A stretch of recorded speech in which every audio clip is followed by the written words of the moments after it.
कसुराई बहुउद्देशीय संस्था शेगाव, युवा विकास बहुउद्देशीय संस्था अमरावती व निस्वार्थ रुग्णसेवक ग्रुप अकोला यांच्या संयुक्त विद्यमानं जागतिक महिला दिनाचं औचित्य साधून लावण्य योग क्लासेस मधील महिलांच्या वतीनं 6 मार्च रोजी शेगाव येथे भव्य रक्तदान शिबिराचं आयोजन करण्यात आलं होतं। यावेळी आयोजित कार्यक्रमाचे अध्यक्ष सौ ऋतुजा पारखे, नायब तहसीलदार शेगाव या होत्या, तर कार्यक्रमाचे उद्घाटक डॉक्टर स्वातीताई वाकेकर, महाराष्ट्र राज्य महिला काँग्रेस सचिव यांची प्रामुख्याने उपस्थिती होती।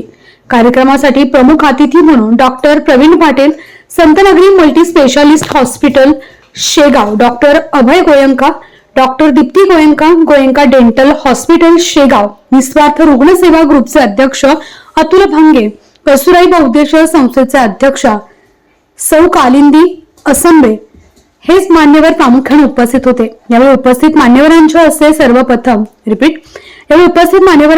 सर्वप्रथम श्री संत गजानन महाराजांच्या प्रतिमेचं पूजन करून दीप प्रज्वलनाने शिबिराला सुरुवात झाली। त्यानंतर डॉक्टर प्रवीण पाटील यांनी सर्वप्रथम रक्तदान करून या रक्तदान शिबिराचा शुभारंभ केलाय। शिबिरामध्ये 16 महिला व 14 पुरुष असे एकूण 30 रक्तदात्यांनी रक्तदान केलंय।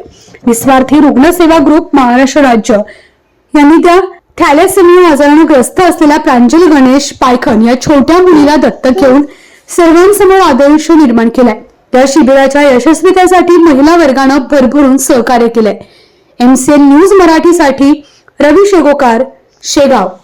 थॅलेसेमिया हा आजार बऱ्याच लोकांमध्ये आता पसरत आहे। छोट्या मुलांपासून तर मोठ्यांपर्यंत त्याची कमतरता आणि ती भयानक प्रमाणात दर महिन्याला 2 बॅग द्यावं लागतात। आणि ही जी मुलगी आहे आपल्या मध्ये तिला थॅलेसेमिया नावाचा हा आजार आहे। मी तुम्हाला पण बोलली होती क्लासमध्ये, जिच्यासाठी मी हा कॅम्प अरेंज केला ती प्रांजली गणेश पायघन।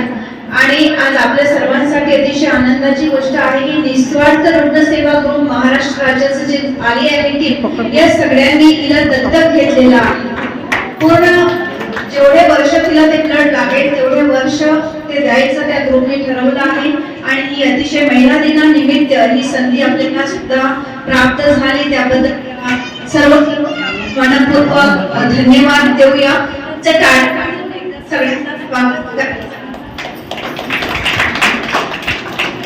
या आजारातून प्रांजू लवकर बरी हो हीच आपण या ठिकाणी महाराजांच्या चरणी प्रार्थना करूया।